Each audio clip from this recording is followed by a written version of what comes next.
Every time our athletes walk into this weight room, they're going to be pushed to the max. Let's go!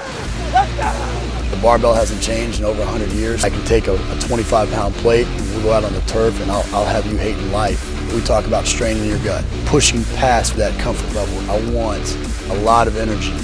What better breeding ground is there for being a success in life than the weight room?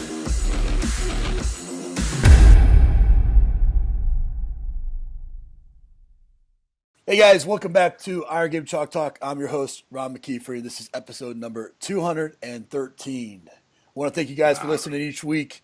I really appreciate those of you that share, like, comment each and every week and leave ratings and reviews. It helps us just kind of spread the word. And I also want to thank our sponsors, specifically Intech, for sponsoring this show. I only partner with companies that I believe in, and actually just trained on the Intech Olympic bar this morning, and I think the world of it. So check them out at their website.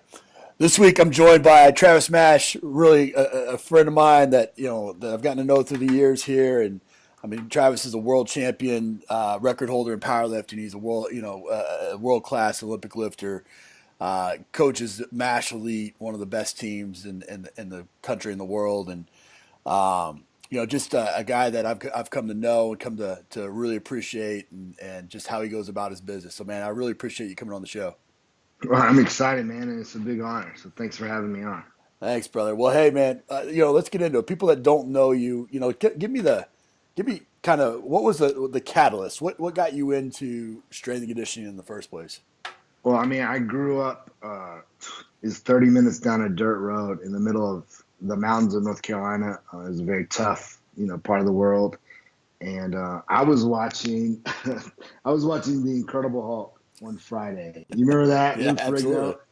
And as a kid, I really just thought it was a monster. I didn't realize it was a human.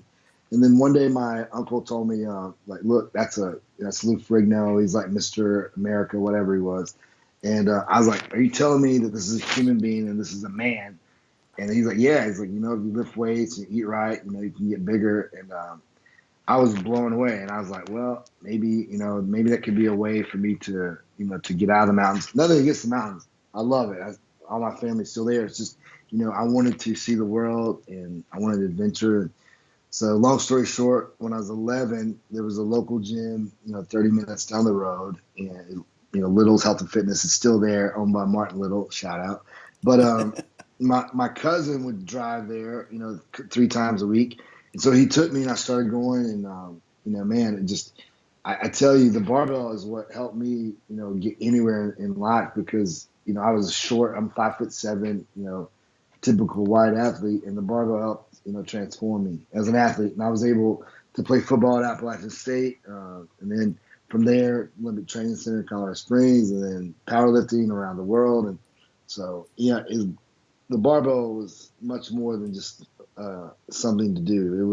It became like something that literally transformed my life, and probably at the end of the day, probably helped save my life because I was just, troubled kid like most mountain boys, and was going down a wrong path. And so I have a lot to thank for it. That's incredible. And I think I think a lot of strength coaches that are listening will have the same kind of, similar story or inspiration in that, the things that we are able to do. I mean, sometimes you got to stop and take stock of the opportunities that we get as coaches. I mean, getting on private planes and, flying in the stadiums filled with thousands of people and traveling the world and competing against the very best in the world. I mean, that's not everybody's normal life, and my wife's family, they always, I mean, they just think that we're we just live this glamorous life, and it's like just, it's just natural and normal for us, but I mean, I think it's what a really cool. I'm glad you said that because we do get a chance as coaches to take on and have incredible experiences, life experiences. Right. That can contribute to our athletes in a big way. As you kind of gone through your athletic career, which kind of naturally led into your coaching career, what's one of the biggest mistakes you made and kind of how you learned from it? Well, I mean, especially in my athletic career as a powerlifter, I got caught up in, more is better, like the bands and chains. And so I would see, back then you were just starting to get some videos online, but like I would watch Chuck Vogelpool, he would squat, say 600 with 2 blues on each side. So I'm going to try to squat 600 with 2 blues and a green, and I just thought, another example would be benching with bands. Benching with bands definitely helped me get my bench up there because I have long arms. I'm naturally a good deadlifter, but terrible bencher. But benching with bands helped me definitely get my raw bench in the 500s. But it also probably led to a lot of big injuries, because I would, once again, more is better. If a mini works, 2 minis will be better. If 2 minis works, just try purple double. If purple works, I've even benched, high poundages with a thick green band double. It's stupid, So like, what I would say is what I've learned is this: is like try to get the most out of the very least. If you're progressing, don't change. If you start to slow down or maybe you start to plateau, then it's time for a change. But don't always assume more is better, And just because you get stronger quicker doesn't make it better either, because you can just, if you're like pushing towards an injury, that's no good either, because the guy who can stay in the game the longest without a major injury is the one who, at the end of the day, ends up on top. Yeah, it's absolutely a lesson that we learned in the NFL for sure. Is the team that makes it through the entire season the healthiest is usually in the Super Bowl, and we always had a similar setting where it's not the most you can do, it's the least you can do with the same results. And man, yeah, I agree with that 100%. I think that's important. Well, as that power lifter, as that competitor, I think we all go through this in some degree of constantly comparing ourselves versus somebody else, and obviously in competition, you are in some degree, you're comparing against other people in your weight class. But I think we all kind of go through this evolution of we're really competing against ourselves and our own PB and our own, how, as an athlete, and how have you taken that mentality, something that you can only almost learn through maturity, and try to instill it in your young lifters right now? Because I'm able, I have the natural ability to, I guess, form relationships with these dudes. And they, I probably because I'm still a kid at heart, and I'm able to, think a lot like, some of my young kids. I'm able to tell them, mistakes, and they listen. I explain to them, I became a world champion and a world record holder, but I missed a big chunk of what I could have done had I been a little bit smarter. And so, most of the people that train with me are either super good football players, I don't really train any average, at least I don't train any people who want to be average. You know what I mean? Like, sure. Everyone that trains with me wants to be the best. So, they buy into what I'm doing because they see the other athletes that are killing it. And so they listen. I would have listened too, if I'd have gone to Westside Barbell, there's a coach there. It's already, created athletes like that I want to be. I would have listened. And I think I just have that advantage. I've done it. I've created others. And so when they come to me, they listen, and they know that I care about them. They know that, I'm trying to tell them something that's going to get them, the results they want. They know I want to win as bad as they do. Sure. Like, I've never met anyone who wants to win more than me. It's the sickness I have. And so, like, they know that. And so they also know that I want them healthy too. So. Right. You're one of the first guys that really that I can point to that really kind of blended powerlifting with weightlifting, and you've done that continuously as a coach in your programming, working with just like those elite football players and other sports, NBA players and whatnot. But you also have, you've taken that and applied that. I mean, Match Elite's a weightlifting team. You've applied this kind of principles to, to that. What do you think that you're doing differently from a programming standpoint than most of the weightlifting coaches out there? I mean, I think that I have a big emphasis on strength, we obviously we're known for our ability to squat and pull. Our guys are super strong. I think when you're super strong that, it gives you more room for error. I'm all about technique. We have, I think, Don McCauley is the coach. He coaches with me. I don't think there's any other coach in America that's better technically than him. So you kind of have the two of us combined. It makes for a really good blend. It's like, I'm going to get my athletes strong. He's going to make sure they're technically sound. I just think in America for too long, still the majority of what they talk about is like technique. And then when you meet somebody from Russia or China, they talk a little bit about technique, but they're trying to get strong. It is brute strong, yeah. Yeah, man. At the end of the day, once you get technique down, it's not that hard. We really try to overcomplicate it. And, if you're a good athlete, snatching, clean, jerking, it takes a while at the beginning, but, once you got it, you got it. It's not that hard. It's not the hardest movement. It's not like it's gymnastics. You're not asking a person to flip around a bar and twirl themselves through the air, spin 4 times, and land on their feet. It's just taking a bar from the floor overhead. It's not that hard. So, right. No, I you don't want to overcomplicate it, right? And strength is kind of one of those things that is the grand, mediator. It's gonna be the determining factor across the board. So I agree with that 100%. I've been in your gym, and actually I was just talking to Joe on my way back to Atlanta for a while, and Joe he trains out of your gym when he's back home. Cleveland's there, and he said, his comment was that no matter when he goes in there, if you got, your elite athletes or even your 13-year-olds, he's like, I'm the weakest guy in the gym, and I watching a training, watching you take your athletes through a training session, it's just incredible the amount of weight that they're throwing around. What kind of programming? Where do you start with those young athletes in terms of them? Is it just them simply seeing other people lifting so much weight, so they want to try to catch up? It's a culture and a mindset. We don't set limits. I think a big problem with American weightlifting is we set limits for so long.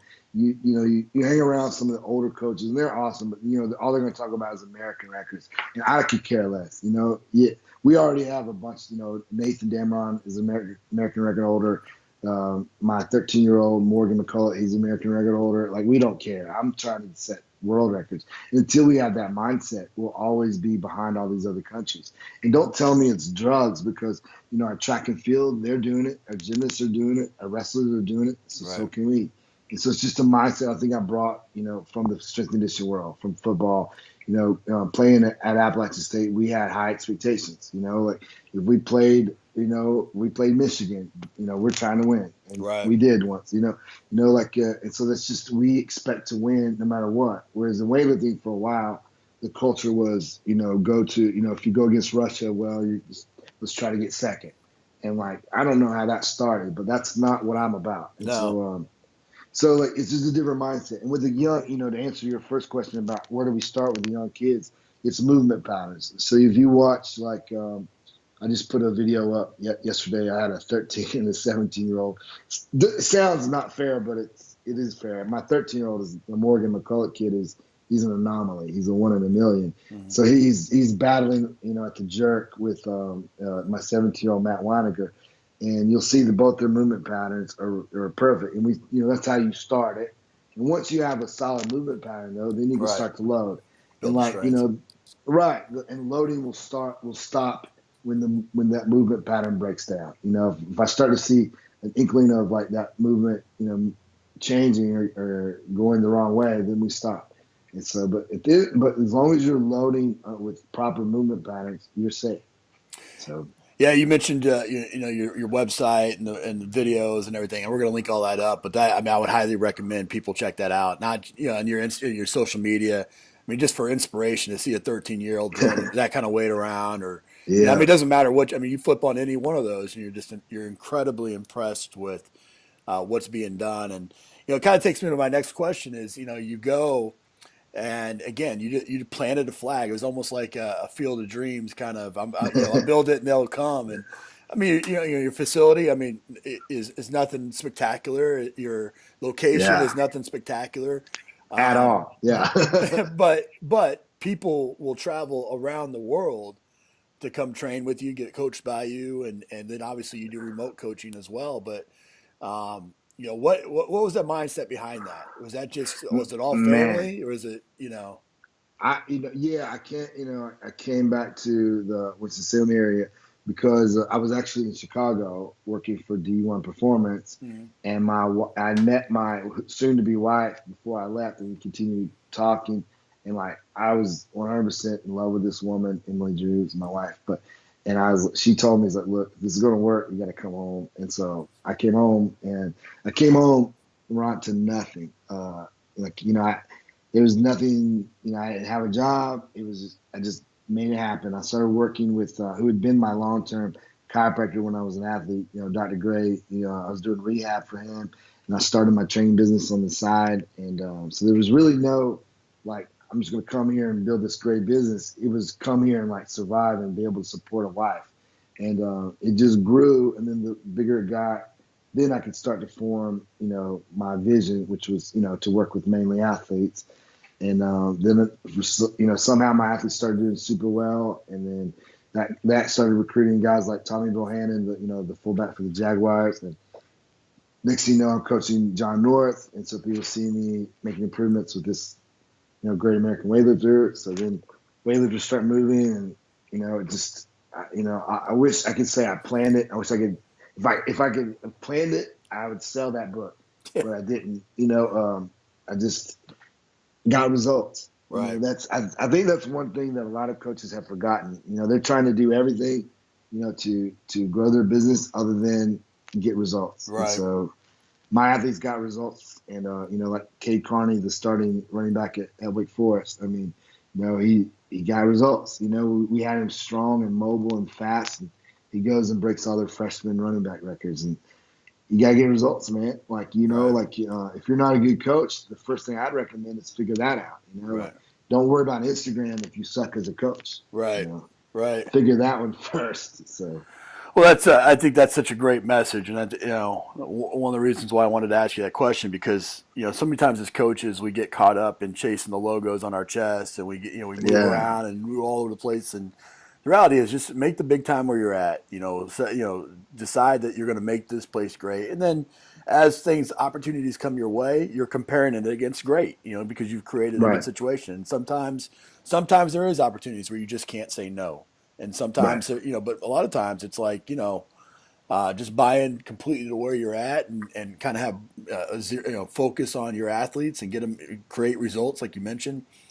And, you can be as happy as you want to be, and I see the posts that you make about your family and your kid. And I mean, it's just, that's what it's all about. That's the ultimate team is your home team. And, that's mine, really buying into it. So, you mentioned Instagram, and I mean, you've done a lot online, and again, I mean, it's not, I mean, I bet early when you started that, it was even kind of looked at, maybe even down upon by other coaches using kind of social media, and I'm sure you battle the occasional kind of self-promotion, or you're just throwing the video up for, to show kids lifting a lot of weight or this, that, or the other, but you've really built a great business kind of through online portals and social media and things like that. Talk a little bit about the role that social media has played in you being able to create that culture that you're talking about. Well, man, I mean, if people hate on social media, they're crazy, because the sport of weightlifting would still be in the dark ages if it wasn't for social media.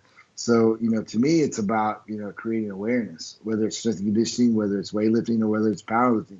Like, I'm trying, look, man, just like you, I've spent my whole life trying to learn all about the barbell. It's been my life work, and it was my life work when nobody cared. It was my life because I loved it. Mm-hmm. Like I said, when I was 11, I started training, and I never looked back. And it was only until 5 years ago that anybody gave a crap. And so, now that I see some momentum, I'm going to do everything I can to leave a legacy. Like, otherwise, I die, and my life work is for nothing. Right. But, God gave me this. He gave me the ability to be super strong. He gave me the ability to coach. So it's my job to give back and to teach other people and to spread that awareness. The barbell is awesome, man. Like, whether you're trying to be a great athlete, or whether you're just, an average adult trying to keep the grade as far away as possible, no matter what it is, it's great. So my job is to spread that and to teach other people about it, and to show them it's not just for the strongest people in the world. It's for the 30-year-old mom and dad who are maybe their accountants, or the stay-at-home mom. It's to keep her from getting osteoporosis. So that is why I do what I do. Yeah, is it going to help my business? Sure. But I tell you what, 75% of my business is giving away stuff for free. Right. The educational videos I do, the articles I write every single day, that's all free. And so if down the road somebody wants to purchase something a product I create, then that's great. But if they don't, they know good and well that's cool too. Right. So No, yeah. I couldn't agree with you more. And I think, my response to that is always, if you don't do it, then who is? And, you got a bunch of internet sensations, fly by night that never coached a soul, kind Yeah. of, Yeah. putting material out there that people are consuming, and it's the wrong material. The people that should be doing it are the ones seeing the results and at the highest level. And it's tough. I mean, it's not, it's not as hard as people think, especially with smartphones and things like that. But you have to be intentional about how you go about doing it, and, Right. and so that you don't do it in a douchebag kind of way, No, man, I'm just trying to and mainly what I do is like I'm just trying to highlight my athletes. I feel good about people like Adi Zucker. Sorry, she just got married. Can't even say her husband is like Cajun from Louisiana. I can't even say their last name. But anyway, she owns Working Against Gravity, and so Right. the fact that she came here and then I publicized her, gave her Right. this platform to now have $1 million business. Same awesome. with with John North. He was able to get more publicity. Jared Enderton. So it's more than just publicizing myself. I love the fact that I'm able to help other athletes launch their careers and or improve their athleticism. So Right. either way, it's good. Yeah. That's awesome, man. Well, hey, we end the show with a couple of resources here. Give us the best piece of coaching advice you ever received. I think I already said it earlier, but it's just getting the most out of the least. Coach Ken, man, that dude is like he's always been my mentor, especially in the coaching world. So that was him. Is just saying, Travis, get the most, out of the very least. He also is the one who told me, we touched on it a second ago, but like wherever you are, whatever job you're doing, make that the best job in the world. And he said at that point you would never have to fill out another resume ever. Yep. Which is it's true. Like if something were to happen and the internet blew up, it wouldn't be very hard for me to get a job somewhere else now because Sure. I put so much into what I'm doing. So those are two, both Coach Ken. I've gotten a lot of advice from Louis Simmons too, but Coach Ken he's been my mentor since I've been, mainly just coaching and not being an athlete. Yeah, no, that's awesome. What about a book, app, and website recommendation? All right, books. I would go. Obviously, I'm sure you've heard this one before, but Super Training. If you're trying to learn about programming, it was Eddie says Verkhoshansky, and then and then Sif, Mel Sif, and Never Let Go by Dan John. Dude, I love that because it's so simple and it works. Yeah. Like his books are always, it's common sense type approach. Yeah. You read all this complicated stuff and you try to be complicated. You read Dan John and you apply his stuff and you wow, that works better. And then Good to Great by Jim Collins is man, somebody just gifted that to me. Oh, my COO, Rebecca, she gave me that book. It's all about, it's good. A lot of people can make something good, but it just takes a few different principles to actually make it great. Right. So right. Any apps or websites? Yeah. AndyGalpin.com. If you don't know who Andy Galpin is, you should figure it out. The dude is here's what I love about him. He's big time in research. He is the head of exercise science at oh my God, is it Stanford? Or Cal State Fullerton. Anyway, one of those California schools. And but that dude is on the cutting edge of research. And he's cool because he's a weightlifter too. Right. And so he loves the coaching. But it's hard to do. You can't do both. Sure. You're in research, and he's teaching. But the dude takes his information he's learning from research and can help you apply it to what you do as a coach. So it's awesome. The stuff he's got, the stuff he talks about with genetics will blow you away. He'll teach. Here's what he will teach you. He's like that. We don't know anything. That's what you're going to learn from him. Yeah. No question. Well, that's how I always feel when I read research. Yeah. Well, that's awesome, man. Well, I would just echo what I said earlier about getting an opportunity to interact with you and see how you operate. And it really is the culture that you've created. If you're ever in that area, I would highly recommend people stopping by and talking and seeing how you. I mean, just the culture that you've created with your athletes. They believe in you. They buy into you. It's just and more so than that, but even the relationship they have with each other. There's such a respect amongst everybody that's in the building that that goes back to you and your vision and how you've incorporated everything. And so, man, I really appreciate you coming on and sharing with everybody, and we'll make sure to link up. Give us your Instagram handles and all that, and your website. Instagram is just Master League Performance, and my website, masterleague.com. Perfect. So, yeah, those would be the 2 places. Thanks, man. I appreciate you coming on. All right, brother. Thank you. That's it for this episode of Iron Game Chalk Talk. Thanks to this week's guest as well as our sponsors for bringing this episode to you for free. Make sure to check out ronmckeefery.com, where you can join our mailing list, find the show notes, including all the links and resources mentioned, and information about Coach McKeefery's other products. While you are there, please join Coach McKeefery in the comments section thanking our guest for sharing. If you haven't subscribed to Iron Game Chalk Talk on YouTube or iTunes yet, make sure to do so. Comments, ratings, and reviews are always welcome. Coach McKeefery can be found on Twitter at @RMcKeefery, on Facebook and YouTube at /Ron.McKeefery. That's it for this week. Be sure to check back next week for another great episode of Iron Game Chalk Talk.